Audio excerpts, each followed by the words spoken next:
Irmãos, hoje é nosso terceiro encontro nessa série que tem como título Quebrados. Nós estamos refletindo juntos na história de um homem chamado Sansão. Essa história ela está escrita num livro da Bíblia chamado Juízes. E o que nós estamos vendo é como Deus usa, não é, pessoas que são pecadoras, pessoas que falham para vencer o mal e libertar os seus filhos, mesmo que esses não mereçam essa libertação. O relato da vida de Sansão, que nós estamos até agora conversando e hoje vamos continuar, mostra como Deus usa exatamente pessoas que são quebradas, pessoas que são falhas, não é? Heróis que sangram, heróis que falham, heróis que pecam, mas que apesar de tudo isso são cuidados, transformados pelo único e verdadeiro herói, que é o próprio Deus. Esse sim não falha, esse sim é perfeito, esse sim tem um amor puro por nós. Então nós estamos aqui, não é, no terceiro domingo, conversando sobre a história de Sansão e vendo Deus trabalhar em favor de seus filhos, não é, e principalmente vendo Deus livrando seus filhos deles mesmos, não é?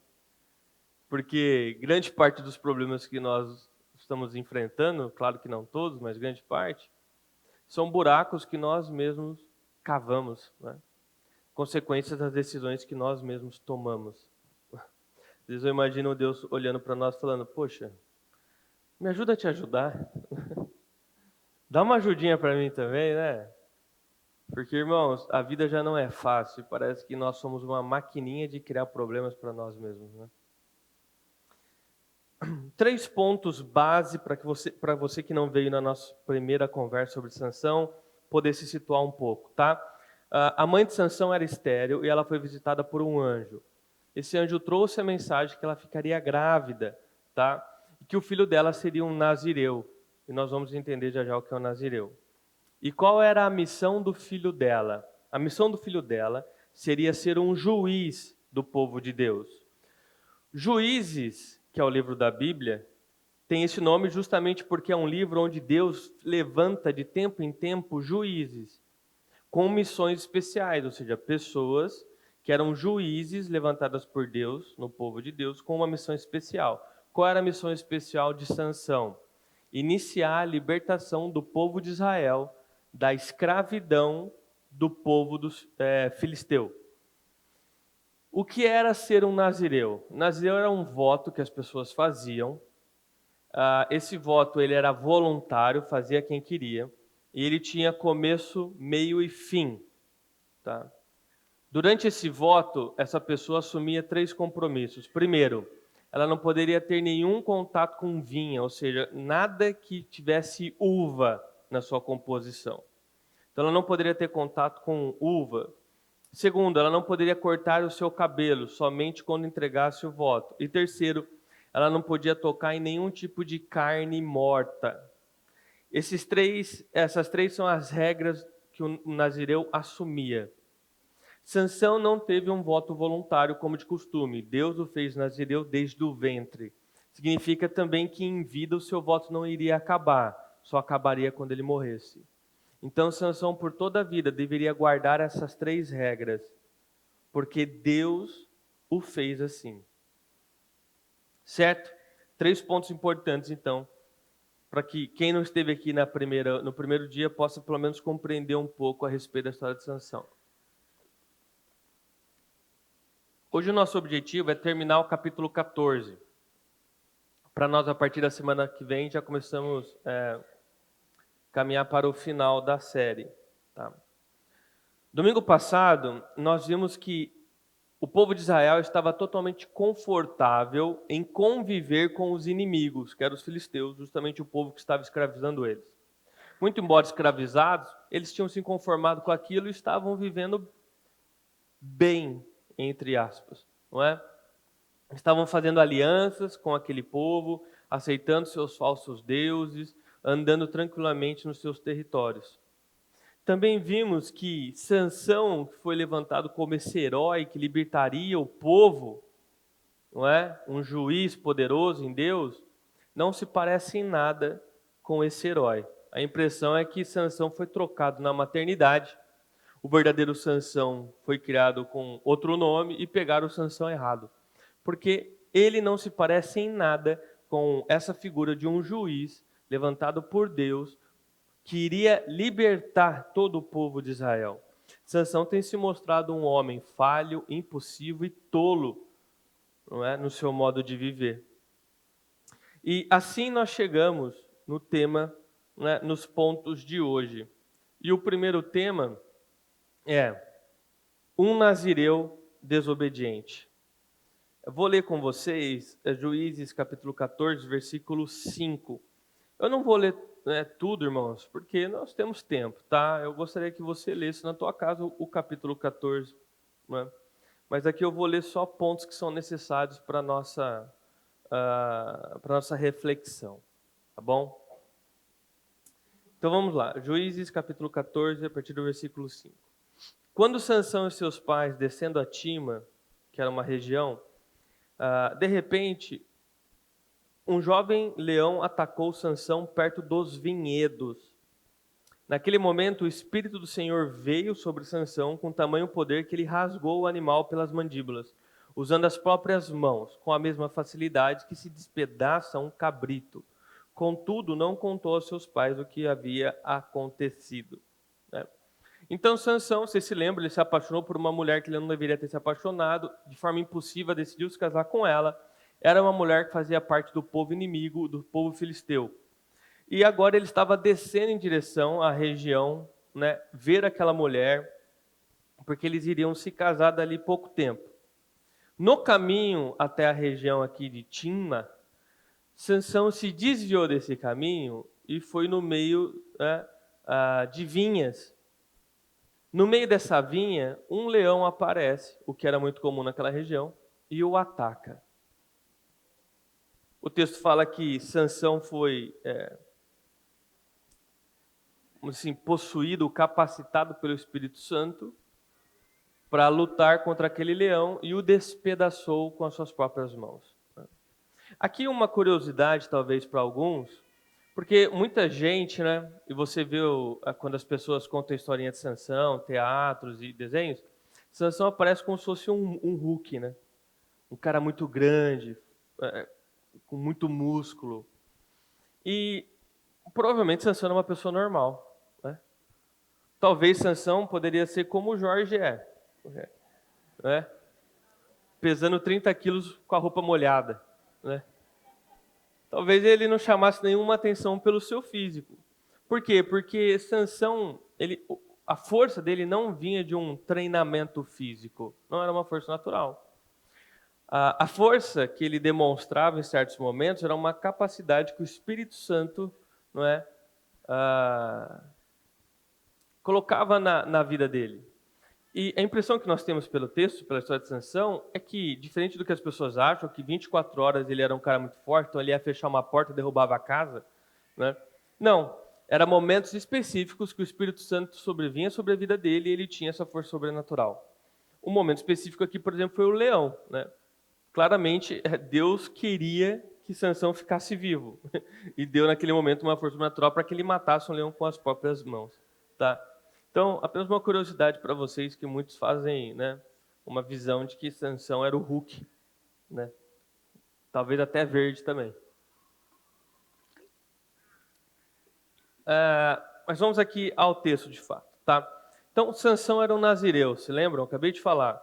E qual era uma das regras do nazireu? Ele não poderia ter contato com uva, com vinha. Que cargas d'água, então, Sansão se desviou do caminho principal e foi entrar justamente no meio das vinhas, né? Irmãos, desviar do caminho é extremamente perigoso, sabe? Tem pessoas que elas vivem se desviando do caminho e indo em lugares que elas não deveriam estar, territórios que elas não deveriam estar. E quando você faz isso, você é uma presa muito fácil para o inimigo, né? Sansão, quando ele foi atacado, justamente quando ele se desviou do caminho principal, ele foi para um lugar que ele não deveria estar. Ele sabia que ele não poderia estar lá. Ele sabia que ele não poderia ter contato com vinha, com uva. foi justamente nesse lugar que ele foi atacado. Não é? Além disso, Sansão, como nazireu, ele também não podia ter contato nenhum com a carne morta. Quando ele matou aquele leão, não é? Ele acabou de ter contato com uma carne morta. Então veja, ele já havia quebrado o voto dele porque ele já tinha tido contato com a uva. E agora ele quebra de novo, tendo contato com carne morta. O que ele deveria fazer como nazireu? Nesse exato momento, ele deveria arrumar, não é? Para se purificar diante de Deus, pedir perdão, porque o voto dele foi quebrado. Mas nós já conhecemos Sansão de outros tempos, não é?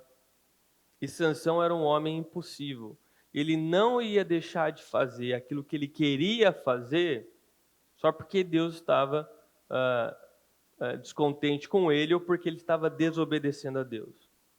Ele estava descendo a Tina, encontrar aquela mulher, e ele ia continuar descendo para encontrar aquela mulher. É muito curioso, Sansão, né? Descobriu que o enxame de abelha havia feito mel dentro da carcaça. Pegou um pouco do mel com as mãos e foi comendo pelo caminho. Também deu um pouco a seu pai e sua mãe, e eles comeram. Mas Sansão não lhes contou que havia tirado o mel da carcaça do leão, obviamente, porque o que ele havia feito, não é, era mais uma desobediência. Por quê? Sansão, de novo, no mesmo caminho, ele decidiu se desviar mais uma vez do caminho. Já tinha dado ruim naquele lugar. Mas como se não bastasse uma vez, ele quis pagar para ver. E ele foi no mesmo lugar novamente. Talvez por curiosidade de ver o corpo do leão, sabe-se Deus. Se você chegar no céu, você pergunta para ele o porquê que ele foi lá de novo. O ponto é que ele foi lá e ele acabou novamente tocando no leão, ou seja, a carne morta. Ele tocou para pegar o mel.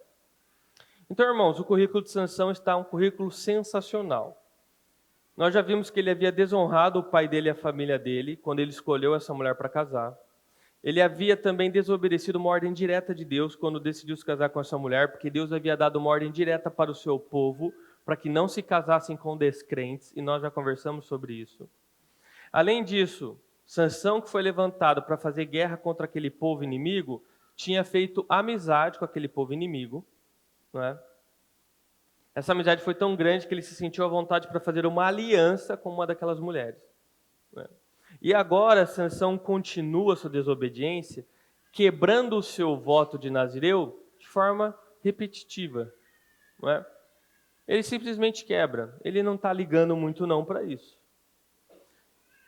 Sansão, assim, o que me parece, ele tem um tipo de relacionamento com Deus que é muito típico, infelizmente, que é o quê?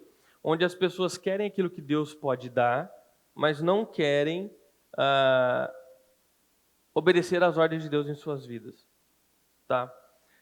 É tipo assim, eu quero que Deus pode me dar, mas eu não quero que Deus seja o Senhor da minha vida. Né? Deus é um acessório. Eu só uso Ele e vou atrás dele quando eu preciso para algo que eu quero fazer. Então, eu quero matar um leão, Deus vem sobre mim porque eu preciso daquilo. Mas eu, de fato, não estou buscando a Deus. Eu estou buscando aquilo que Deus pode me dar. Certo? Então, é um relacionamento assim que Deus levantou. Mas, claramente, não era o juiz e o herói esperado. Não é? Na verdade, ele não se parece em nada com isso. Ele é um homem imperfeito que seguia os seus impulsos, os seus desejos e fazia aquilo que era certo aos seus próprios olhos. Não é? Testagem. E Sansão vai colher o que ele está plantando. Não é? E aí nós chegamos no nosso ponto 2, que é o preço da desobediência.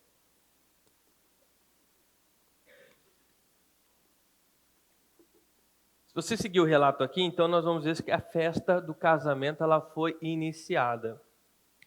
Irmão, a festa aqui, ela é uma baita festa, tá? É uma festa que durava 7 dias. Né? Hoje você vê os jovens achando que descobriu a América com festas de vários dias. Né?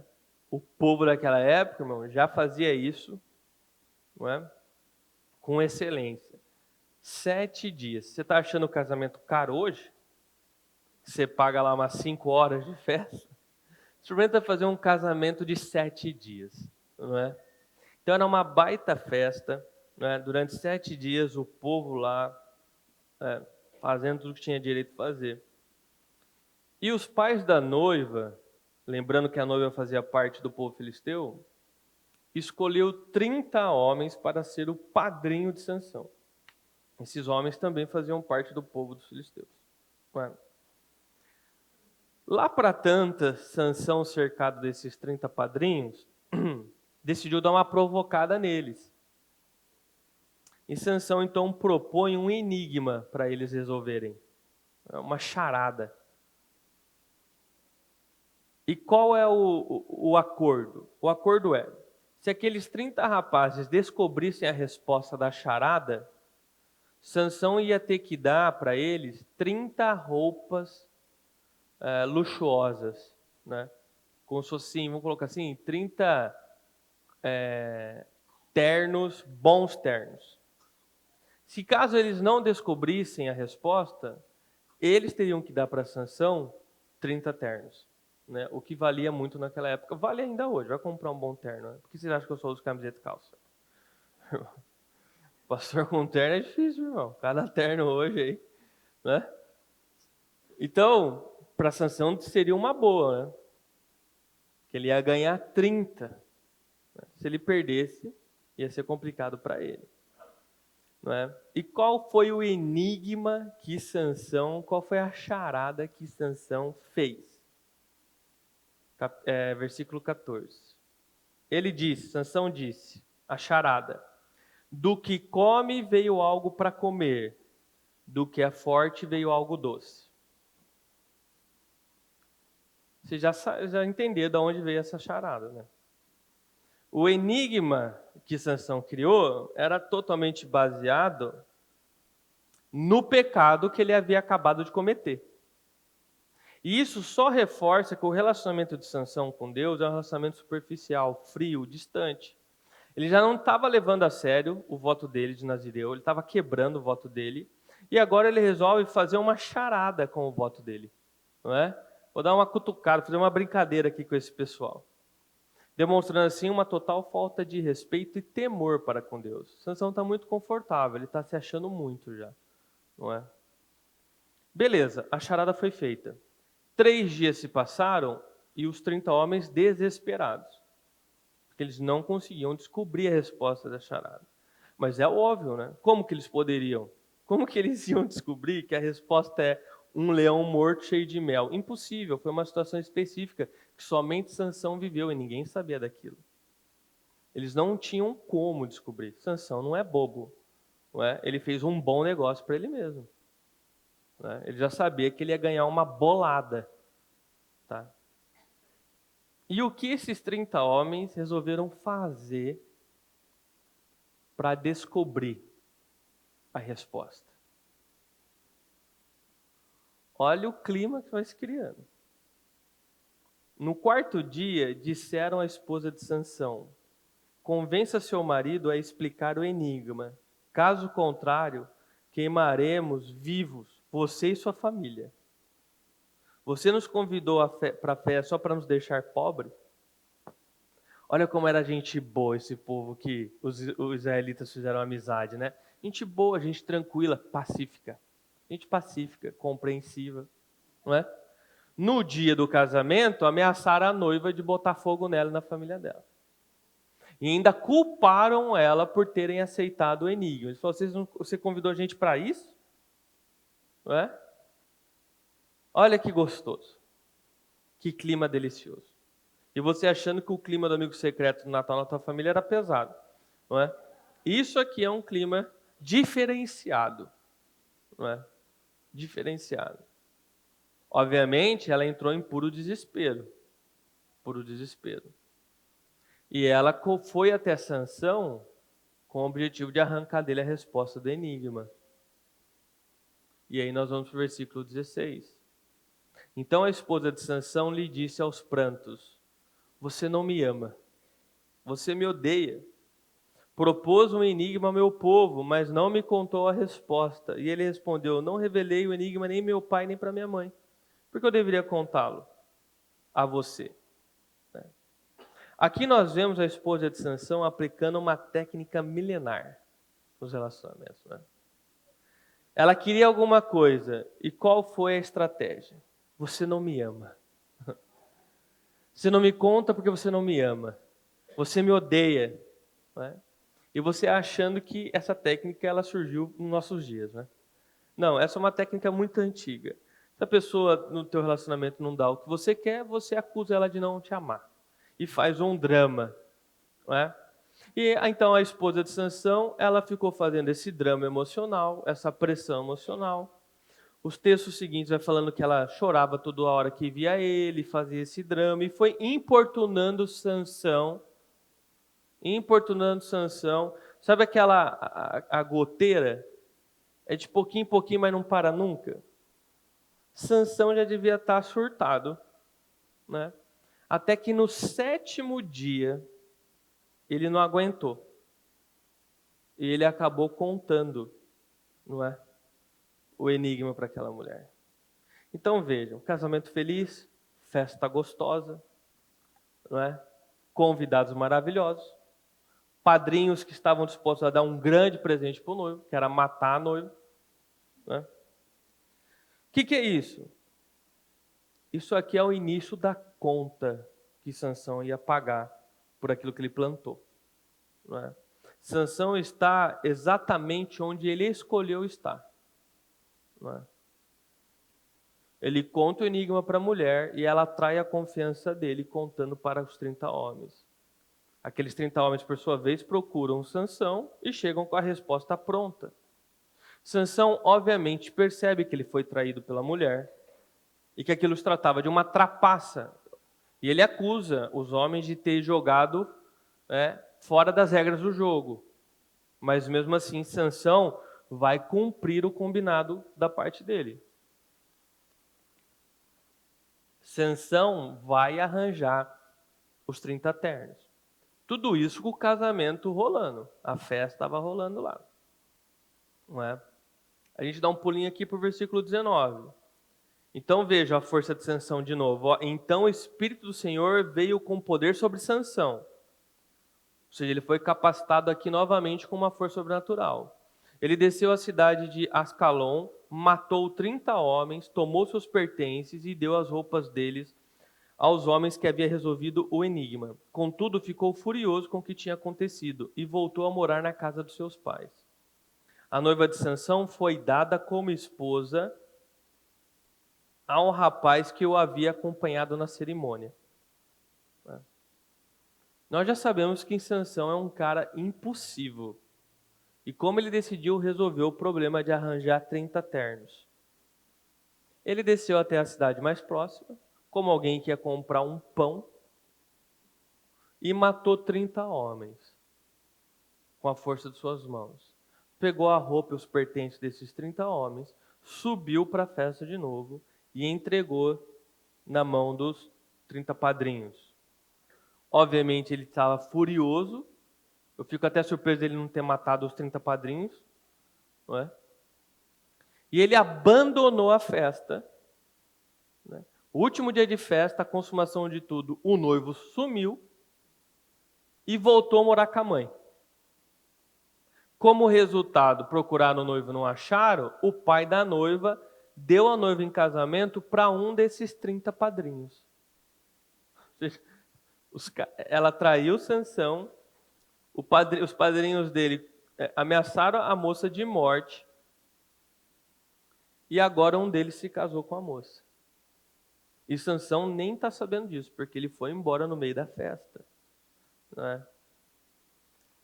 Olha onde as decisões de Sansão o levou. Olha aonde ele foi guiado por ele mesmo. Por ele mesmo. Ele, mesmo talvez, eu creio que, obviamente, não querendo, ele está exatamente no lugar que ele escolheu estar. Ele teve diversas oportunidades de fazer boas decisões, mas desde o início ele está fazendo só decisão tola. Ao invés de fazer guerra com os crentes para libertar o seu povo, ele fez amizade. Ao invés de quebrar as alianças que foram formadas entre o povo de Deus com aquele povo descrente, ele decide fazer uma aliança com uma mulher daquele povo. Ele tem sua futura esposa ameaçada de morte. Eles queriam queimá-la viva, não só ela, mas toda a família dela, no dia do casamento. Lembrando que esse povo é o mesmo povo que ele tinha sido amigo, que ele estava confortável no meio daquele pessoal. Tá? Nem começou o casamento direito, de fato, e ele já teve a sua confiança traído pela esposa. Né? Por fim, o casamento termina com Sansão abandonando a festa e a esposa dele se casando com outro rapaz. Entre esses rapazes, aqueles que jogaram contra as regras, ameaçaram a esposa de morte e agora se casou com ela. Mal sabe Sansão, creio eu, que toda essa situação, como eu disse, é apenas o início da conta que ele vai pagar. Se lembra que eu falei? Ok, Deus continuou usando Sansão apesar da sua desobediência. Deus continuou usando as falhas de Sansão para que se cumprisse o plano dele, que era libertar o seu povo. Mas Sansão estava plantando e ele está colhendo as consequências. Irmãos, não tem. Se você foi um fumante a vida toda e se converteu, Deus pode transformar você da água do vinho, mas o teu pulmão, meu querido, provavelmente ele vai estar, não é, com uma boa quilometragem rodada aí. Porque não tem como, é a consequência dos seus atos. Claro que Deus pode ser misericordioso, mas, irmão, a consequência vem. A consequência vem. Se você é uma pessoa impulsiva, cara, Deus pode usar todas as coisas para cooperar para o seu bem, Ele pode te ajudar, usar você, mas, cara, você vai colher. Você vai colher inimizades das pessoas que você, por decisões tolas, acabou machucando. Você vai colher portas fechadas, porque na hora que você precisar daquela pessoa, ela não vai abrir a porta para você, provavelmente, porque você quebrou o pau já com essa pessoa várias vezes. Você, em muitos grupos, você não é aceito. Você é uma pessoa impulsiva, você é uma pessoa que fala sem pensar, você é uma pessoa que não pode ver uma briga que vai por meio. Você planta isso. E depois não adianta reclamar para Deus. Sabe? Você se colocou nesse lugar. Você se colocou nesse lugar.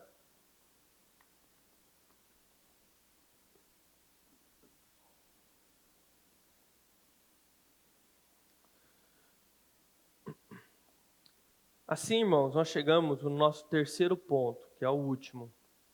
E aqui eu vou investir um pouco mais de tempo com vocês. Que é o processo do pecado. Tá? Geralmente, nós pensamos no pecado como uma atitude isolada, tá? Mas o pecado, na verdade, ele vem se desenrolando num processo. Esse processo pode ser um processo curto, um processo médio, ou um processo muito longo. Não é? Veja Sansão, por exemplo. Ele não chegou nessa situação aqui do dia para a noite. Não é? Sansão, primeiro, se deixou ser tentado por aquela mulher. Depois, quando ele se deu conta, ele estava seduzido pelo seu desejo por ela. Uma vez seduzido, ele decidiu atender esses desejos e cair no pecado. E quando ela o teve em sua mão, ela traiu ele e isso gerou morte. Isso gerou problema. Então veja, é uma sequência, é um processo que se iniciou lá atrás, quando ele visitou uma cidade, viu ela ao longe, não é? Foi seduzido, decidiu, voltou para casa, conversou com os pais, voltou pra... Entendeu? Foi um processo que ele foi se desenrolando. Ele foi se desenrolando. Né? O livro de Tiago, ele nos fala mais a respeito desse processo do pecado. Tiago divide esse processo em 4 partes. Tá? Eu vou colocar aqui as partes, mas assim, não tenta... talvez você não vai conseguir entender elas agora, mas é justamente sobre elas que nós vamos falar. Tá? Mas, ó, a primeira parte surge o objeto da tentação, e esse objeto da sua tentação, ele é baseado nos seus desejos. Depois, a pessoa é levada por esse desejo, desse desejo vai nascer o pecado, e a última etapa é o pecado vai trazer a morte para essa pessoa. Então veja, é um processo, ele tem etapas para acontecer.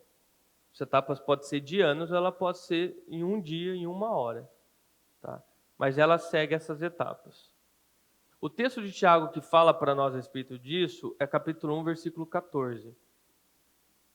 Diz assim, ó: a tentação vem dos nossos próprios desejos, que nos seduzem e nos arrastam. Esses desejos dão à luz o pecado, e quando o pecado se desenvolve plenamente, ele gera a morte. Vamos entender isso agora, tá bom? Preste atenção. Então, tudo começa no nosso desejo, começa nas emoções. Irmãos, nossos desejos, eles são naturais. Foi Deus quem nos fez pessoas que têm desejos, seres humanos que têm desejos. Ou seja, os nossos desejos foram colocados por Deus. Significa que, se foi Deus quem colocou os nossos desejos não são em si pecaminosos. Eles são bons primariamente. Os nossos desejos primariamente são bons. Nós temos, por exemplo, o desejo de amor, receber amor, dar amor. Desejo de segurança, nós queremos nos sentir seguros.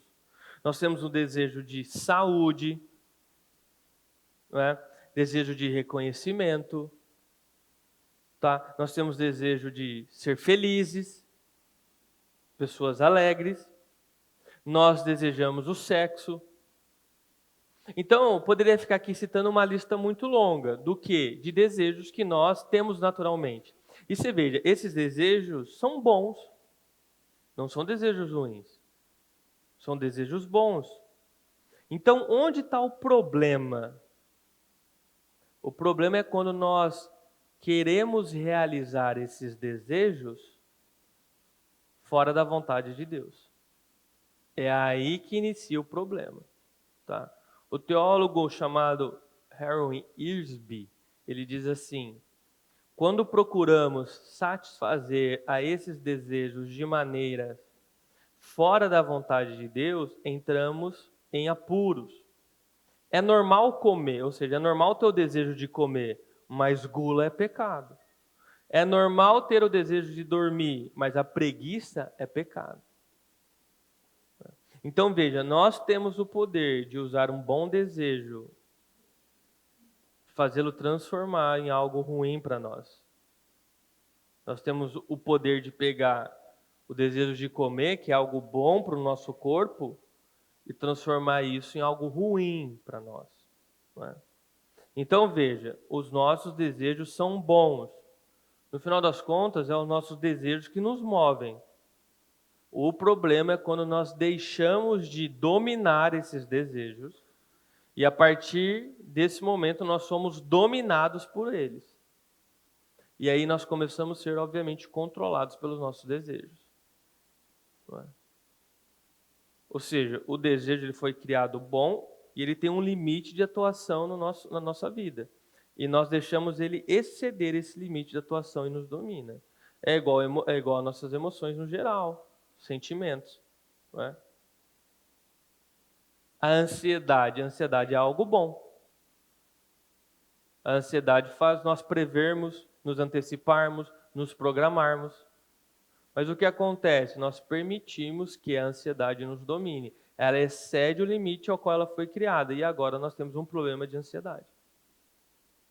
Desejo é a mesma coisa. É a mesma coisa. Qual é a única forma de nós controlarmos os nossos desejos, nossas emoções? Espírito Santo, irmãos. Não tem outra forma. Não tem outra forma. Né? Então, agora que nós entendemos melhor o que é o desejo e como funciona o desejo, nós agora podemos compreender o versículo 14. Não é? Então, a tentação vem dos nossos próprios desejos, que nos seduzem e nos arrastam. Não é? O que é tentação, irmão? A tentação é uma oportunidade que surge para você de realizar esse desejo bom na sua vida, mas de maneira errada. Então você tem um desejo. Você tem um desejo. Desse desejo surge a oportunidade de você, não é, realizá-lo. Mas essas oportunidades são maneiras de realizá-lo da maneira errada. Ou seja, fora da vontade de Deus.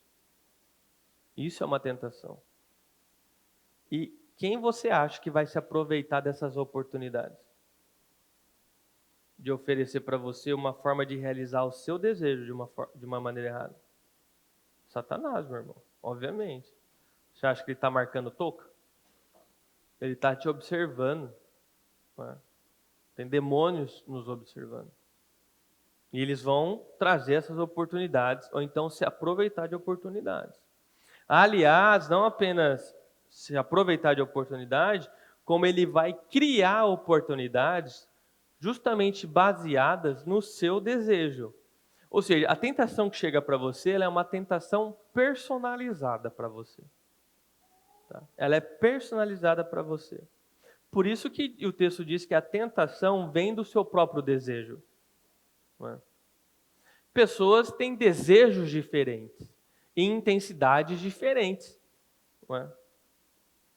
Cada pessoa tem uma tentação maior que a outra. Talvez o que para você é uma grande tentação, para mim, irmão, isso nem me incomoda.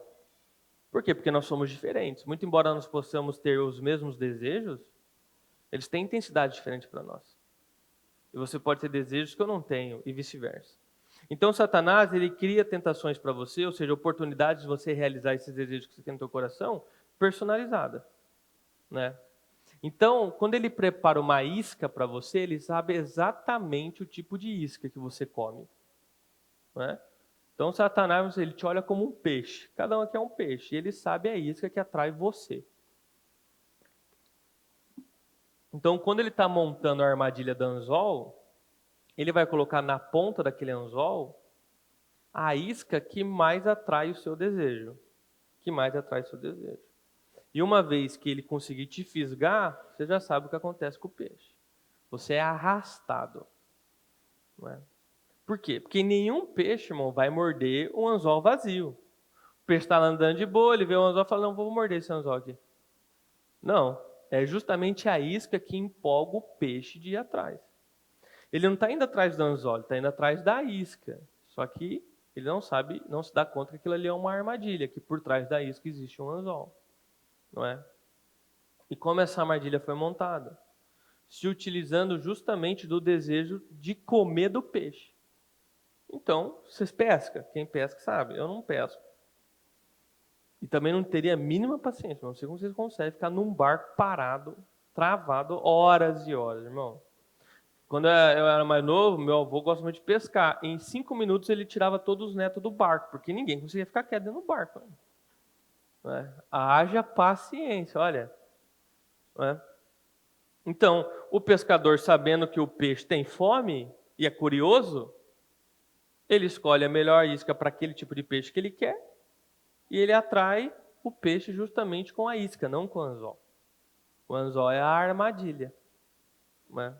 Novamente, o teólogo Earsby, ele fala assim, quando conhecemos a Bíblia, é possível perceber a isca e lidar com ela de modo radical. E isso que significa andar pela fé, não segundo as aparências. O que esse teólogo está falando? Olha, se você conhece a Bíblia, se você está perto de Deus, você consegue ver que aquilo é uma armadilha.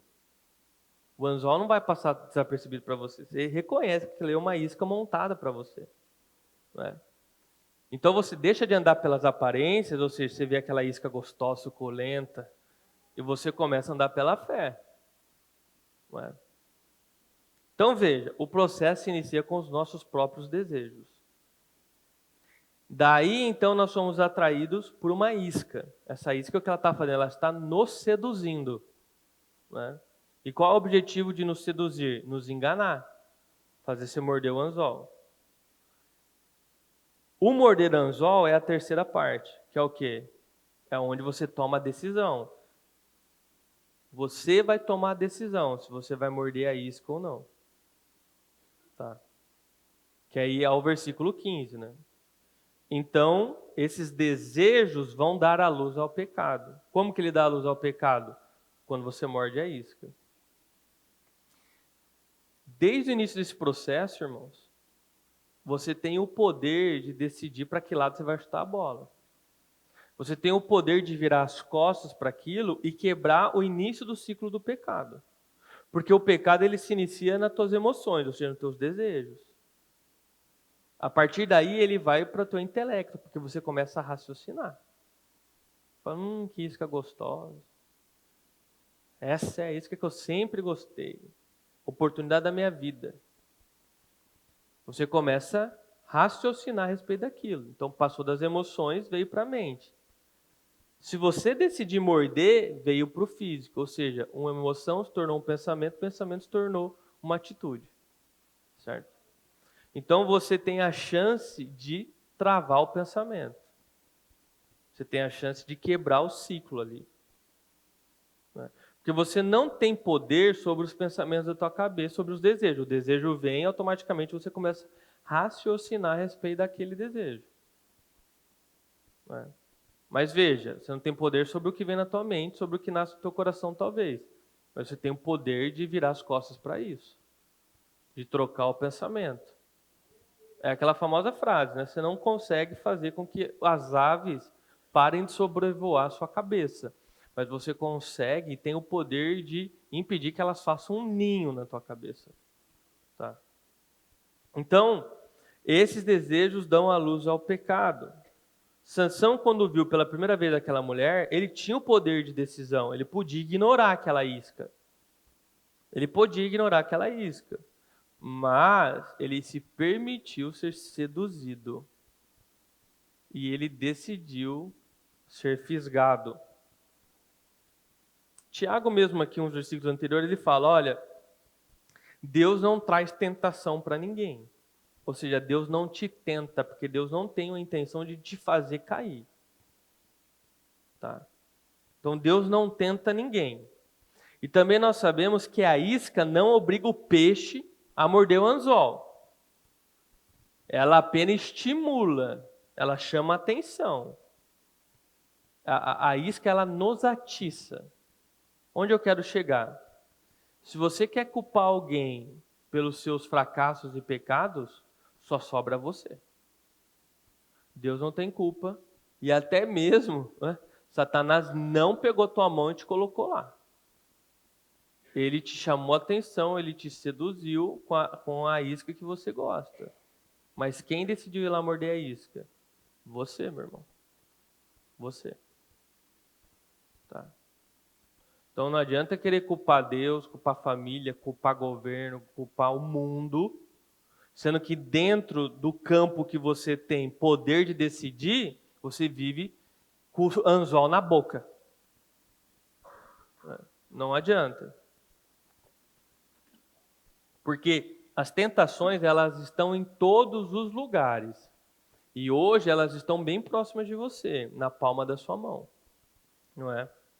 É o que eu falei, você não tem poder sobre elas, elas vão aparecer. E elas não escolhem idade, sexo, não escolhem status sociais, nada.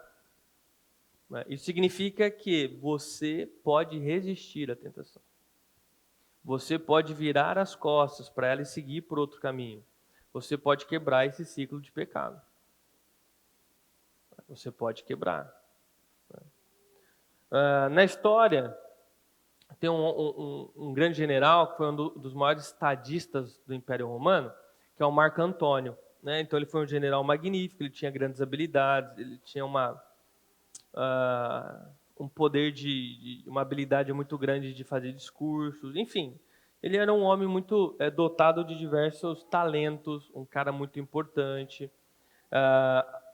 Afinal de contas, nós estamos falando sobre ele, né, muito tempo depois.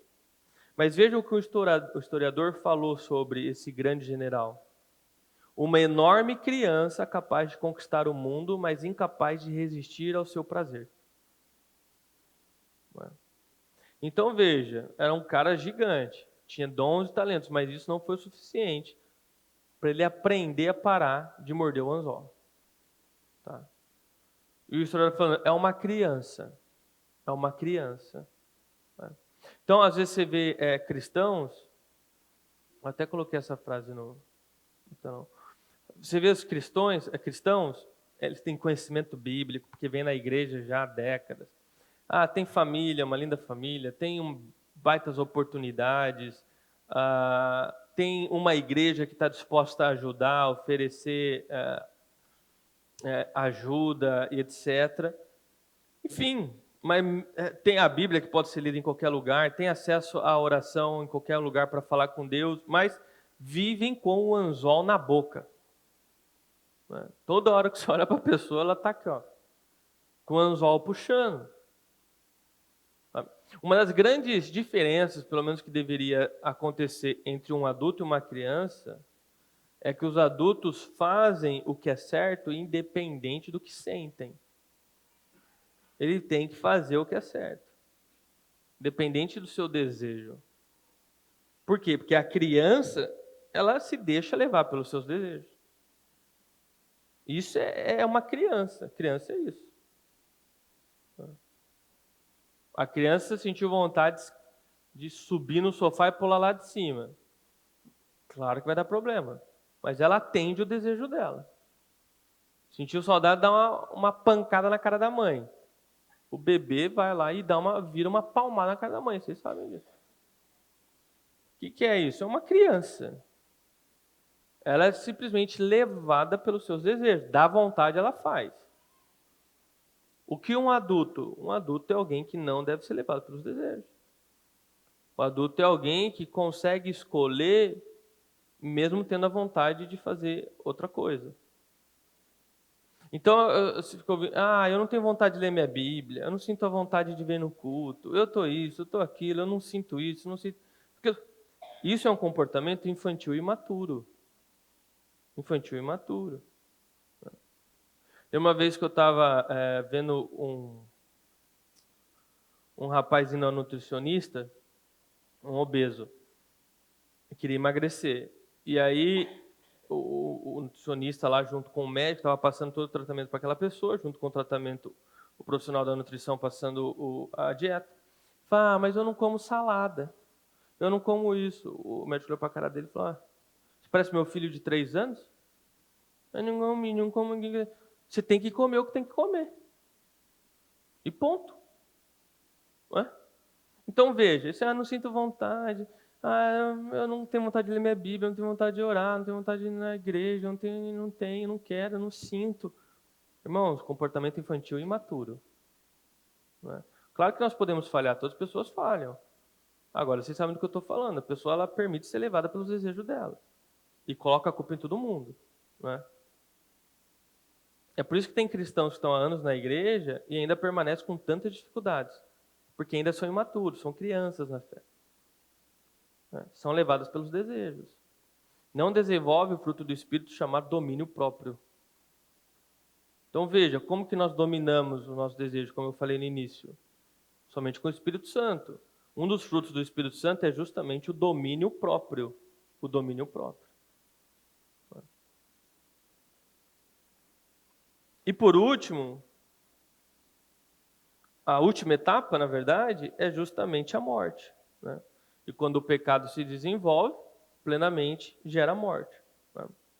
Irmãos, se nós nos permitirmos ser levados pelos nossos desejos, dominados por ele, ser enganados pela isca, obviamente isso vai gerar morte e destruição em nossas vidas, porque esse é o salário do pecado, é morte e destruição, sabe? Quando o pecado nasce, ou seja, quando você morde a isca, é consequência inevitável, vai haver morte e destruição. A Bíblia deixa muito claro que nós vamos ser julgados pelo que nós fizemos aqui neste mundo. E deixa muito claro que o salário da morte o salário do pecado é a morte eterna, que já vai poder ser experimentada por estes em vida aqui nessa terra. Mas há esperança diante das tentações. Por quê? Porque o mesmo Tiago que fala isso, no versículo 7, ele diz: portanto, submetam-se a Deus, resistam ao diabo e ele fugirá de vocês. Se submeta a Deus e resista ao diabo, ou seja, resista às tentações. Quando nós resistimos, nós saímos mais fortes e maduros. Nós nos desenvolvemos em fé. Ganhamos estatura. E ganhando estatura e maturidade, Deus pode nos confiar coisas que antes não poderiam ser confiadas. Por quê? Porque tem coisas que não pode cair na mão de criança. Talvez o que você tem tanto pedido em oração para Deus, não tem como Deus te dar. Por quê? Porque você, ainda nessa área, é uma criança. E Deus não vai te dar, e você está nervoso com Deus, na verdade tem que estar agradecendo, porque dar um carro na mão de uma criança é morte. É morte. Certo? Então veja, resistindo o diabo, submetendo a Deus, nós vamos crescendo, amadurecendo, se tornando mais fortes. E nós podemos viver mais coisas da parte de Deus. Né? Mais coisas da parte de Deus. Nunca se esqueça que a força para resistir Satanás é submetendo a Deus, ou seja, vem do Espírito Santo. Então se submeta a Deus, resista o diabo e você poderá experimentar a liberdade que é viver em Cristo. A morte, ela pode ser e ela é o resultado do pecado, mas a vida é o resultado da obediência e submissão a Deus. Então você tem escolha. Você pode escolher entre morte ou vida. O meu desejo aqui esta manhã é que nós possamos nos despertar para essa realidade do pecado, das tentações, mas também nos despertar para a esperança e poder que existe em Cristo, para que nós possamos vencer qualquer tentação. Porque a Bíblia não te apresenta um problema e fala se vira. A Bíblia está falando para você o problema do pecado, mas ao mesmo tempo ela fala para você a solução para isso. A solução para você. Então nós temos, irmãos, o poder de viver uma vida que glorifique a Deus, nos mantendo firmes no caminho da vida. Falhas vão acontecer, deslizes nós vamos cometer. Mas, irmãos, são falhas e deslizes, e não é uma vida com o anzol grudado na boca. É bem diferente de você deslizar no pecado e de você viver no pecado. É bem diferente, irmãos. Amém? Refletir e praticar. O ponto número 1. Aprenda com os erros de sanção sobre a importância de não tomarmos decisões pelo impulso em nossas vidas. Reconheça como Deus continua fiel mesmo quando somos infiéis e seja grato a Ele pelo seu amor e graça sobre você. E 3, busque se comprometer com o plano de Deus para a sua vida, resistindo às tentações e se fortalecendo nele, em Deus, diariamente. Irmãos, busque é ativo. Busque se comprometer com o plano de Deus. Busque estar em Deus através da sua frequência na igreja, através da sua leitura bíblica, através do seu relacionamento com os outros cristãos, através do seu grupo missionário, através da sua oração. Busque, irmãos. Se fortaleça para que você vença essa tentação que tem destruído a sua vida há tantos anos.